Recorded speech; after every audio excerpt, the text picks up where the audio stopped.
Hello. I'm back after a super long hiatus. Oopsie daisy. Close that. Um, I'm back after a super long hiatus, and today, just as a refresher, my buddy Owen, he reads the novels that we cover in this book, and then I read the articles that went along with the novels. Um, Last time I picked the magazine to read the articles, and then Owen started reading whatever novel we found in there, which happened to be a Thackeray. This time around, however, I'm pairing this with some requirements for my students who will be watching this weekly to read one of their novels as they watch. So we've now centered this installment around the novel we've chosen to read, which happens to be my favorite novel, my favorite Victorian novel, Lady Audley's Secret. It's a novel that made me want to become a Victorianist. And inspired me with the love of the field. So we chose the novel, and now I'll be reading some of the periodicals and the nonfiction articles that were published along with it. So a couple of key points to know if you're new with us or if you're one of my students who has to be here watching. Victorians mostly read their novels in what we call a serialized format. That's kind of how before Netflix, how TV came out. Like you had to watch weekly to see what happened the next in your show. The Victorians, they would subscribe to a magazine, and then weekly or monthly, that magazine would come out with part of a novel, whatever novel they were publishing that year. Generally, they came out in over the course of 10 to 12 months. And yeah, often friends would go in together on a subscription for a magazine. Reading was becoming more and more widespread. People were more and more literate. So people could afford literature in ways that hadn't been previously possible, partially because of the serialization process. It was much cheaper to purchase a magazine than to purchase a bound book. So whereas, 100 years previously, even, you had to be fairly wealthy to be able to afford a novel, which 100 years previously in the 1720s was a very new genre in English. They hadn't had the novel in the English language before that. Plug to my students, if you're watching, you can take my development of the history of the novel class in the spring. It's one of my favorite classes to teach, and it's really cool to learn how that genre evolved. But by the mid 1800s, people are starting to serialize novels in magazines, which makes it more accessible to the reading public who now, is a bigger portion of the population that can read, but maybe not a bigger portion that financially could afford a bound book all of a sudden. So friends would often go in together on a magazine subscription the way we might share a Netflix or an HBO subscription. And that meant that every week or month when their new installment came out, they had to get together to read it because nobody wanted to be left out. Yeah, so that's sort of what you need to know about how these things worked. It's also important to know that because this was happening and because we couldn't just Google things, magazines would anticipate what their readership would want to know about while they read a given novel. So there's a very famous novel that was serialized called The Woman in White, and it has to do with false imprisonment in insane asylums.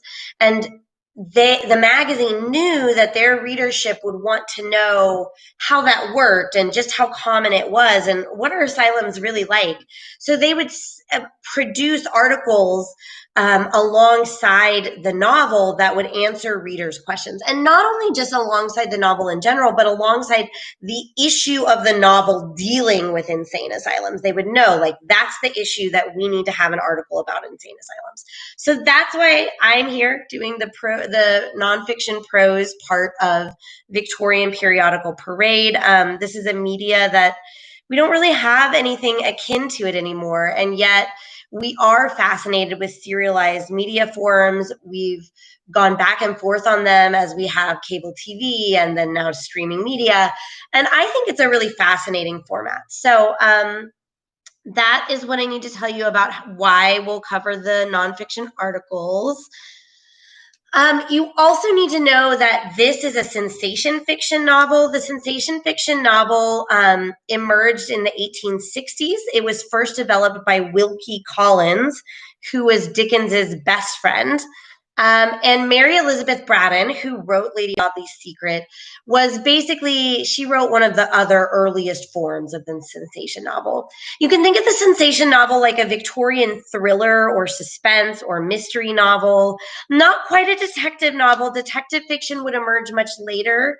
Although I guess you could say it came up as early as Bleak House, which would be around this time, but truly the rise of things like Sherlock Holmes and stuff is much later. So sensation fiction does tend to have people who are unraveling mysteries, but they tend to be just your average person who gets thrust into this mystery and has to solve it. Sensation fiction was widely popular. It was considered lowbrow, and yet we know that Tennyson, who is the poet laureate, that means the poet to the queen, super highbrow literary guy, he said, "I am simply steeped in Braddon." So even he would admit that he was reading this sensation fiction and couldn't put it down, but it was considered like uncouth. Like if you were really trendy, like you didn't want to admit that you read it. Although I think Tennyson basically had enough celebrity that he could just admit it. But I don't know, like you or me, average folks, we wouldn't want to like necessarily admit that we were reading or watching that. You might think of it as like how we might respond to like reality TV. Like we might admit to some close friends that we watch it. Like it's not necessarily going to get you kicked out of humanity, but you kind of only tell like trusted people that like this is your guilty pleasure as you read this sort of like lowbrow thing, or you watch this kind of TV that you wouldn't necessarily tell other people. It's scandalous in the form of like being a guilty pleasure or like not cultured. I don't mean that it's scandalous in terms of like being like pornographic or anything like that. It's the way I might admit, like I love Teen Mom on MTV. Like it's not what you would think a literature professor would spend her time thinking about, right? It's scandalous in that regard. Particularly, it was called sensation because it was thought to make people like have feelings. And so you can imagine, if you know anything about gender dynamics in the Victoria era, that was considered very suspicious that like women might be reading this and having very deep feelings. The last thing I'll go over is the London Journal is where this was published. This was not the first time it was published, so it wasn't a brand new story at this time. And the London Journal was middle class. I'll probably go over more about that in a little bit, but I want to go ahead and dive into this article, which you'll see exactly what I'm saying. So the first installment that you read of Lady Audley's Secret, if you haven't watched it, go back and watch. There's a man, George Talboys, coming home on a steamer ship, having left his wife, and I don't know if you caught this, but the baby too. She had just had a baby. He left them to go make his fortune. And so the article I found in the same issue that was the same week of the magazine is the home for Seaman'S orphans. Okay. On the border of Epping, hold on, I'm trying to get this. On the borders of Epping Forest, about 7 miles from London, at Squares Brook, Essex, within a short distance of the Infant Orphan Asylum, stands the building of which we give an engraving, the Merchant Seaman's Orphan Asylum. And I'll post the engraving probably on our Twitter for you guys so you can see that. Because it's a big deal that they would give that the space. It was expensive to do these engravings. So they're really trying to make you think, like, what happens to families that are abandoned by their fathers? Now, you know that this father didn't feel like he was abandoning them. He was trying to go earn money, but one wonders how the mother and infant felt when they woke up to discover that the breadwinner of their family was just gone and they were on their own. Let's see, is instituted now 36 years ago for the board, education, and maintenance of the children of deceased British merchant seamen from all parts of the world.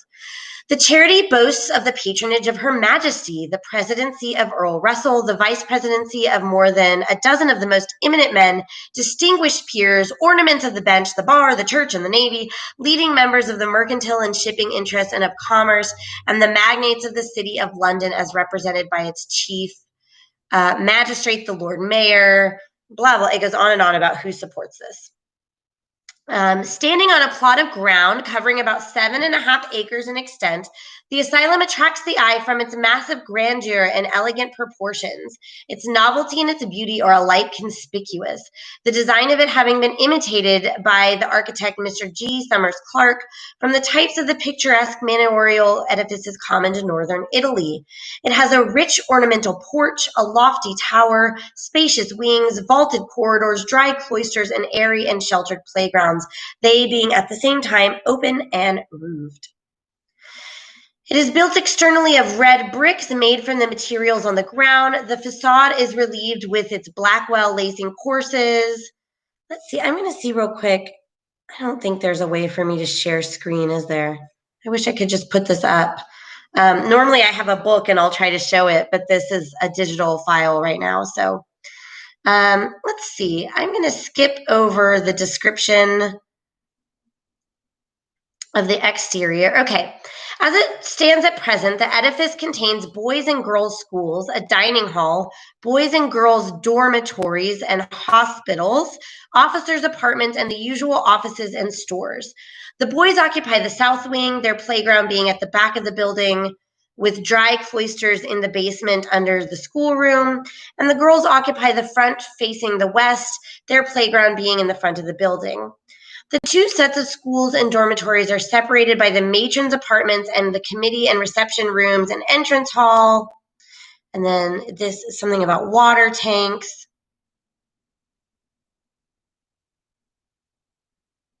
I'm trying to see if we get anything about the history or what people's day is like.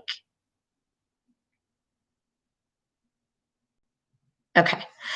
Here's a great, if you've taken my classes, you know the British were very full of themselves and just how amazing they were, even though they had a lot of problems.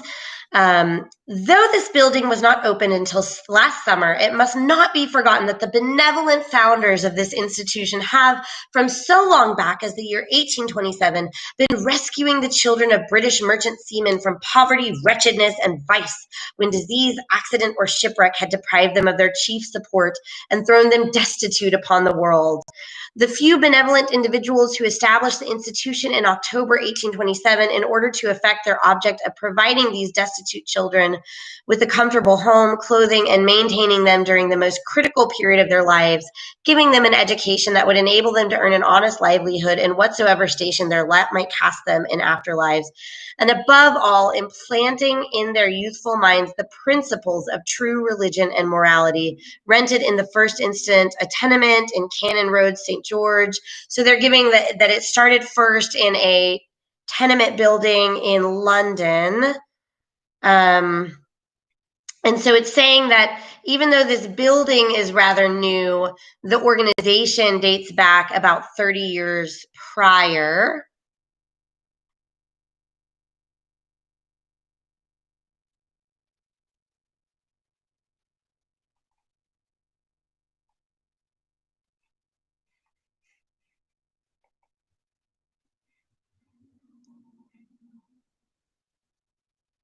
Okay. So then they start asking for support. Let's see.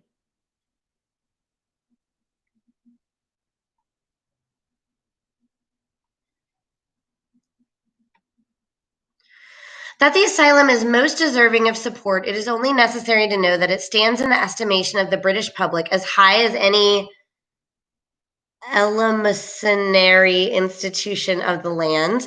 Deservedly does it hold this position, providing as it does a refuge and a home for the destitute offspring of men who, as a class, have done so much to raise this country to proud position. Now that's important because the British Navy is what made it able to be such a world power. They had very little in landmass or natural resources to offer that to them. And I should note here that George Talboys is not exactly a naval officer. He just goes off on a boat. But this is still why they would be providing this article, by anticipating that their readers would be like, oh my gosh, what does happen to these people? And not only can they kind of explain that and make people feel like it was worthwhile to buy this magazine, but then they can give a plug to be like, can you donate to this charity? Up at present, the asylum has afforded a shelter, a school, and a home to more than 650 children left at a tender age to battle with the world, its privations, and its sorrows.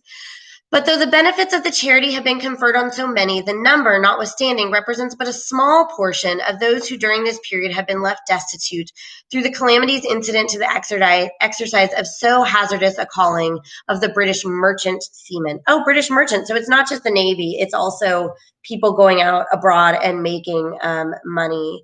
So it kind of does distantly relate to George Talboys.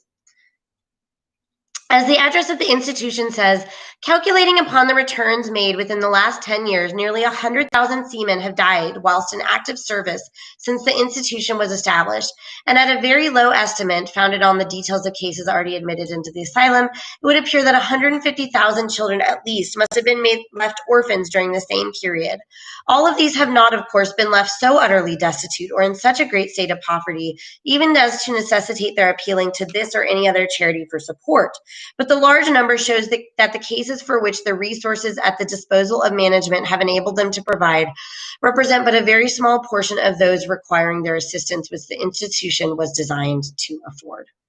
All right, so there you have a pretty good example. It was short today because I needed to give you some background of how these things functioned and what they would have been affording to the reading public. And you can see, you already probably feel like you know a little bit more about this part of society that you maybe were thinking about or wondering about as you read. And certainly if you were living in this time, you would have been wondering about. So that's it for today. On Friday, Owen will read more of the novel, and the next Monday, I'll read you another article, and we'll continue on that way. Please share with your friends or click subscribe, because this is a fun, spooky activity for October as we go in towards Halloween. All right, bye guys.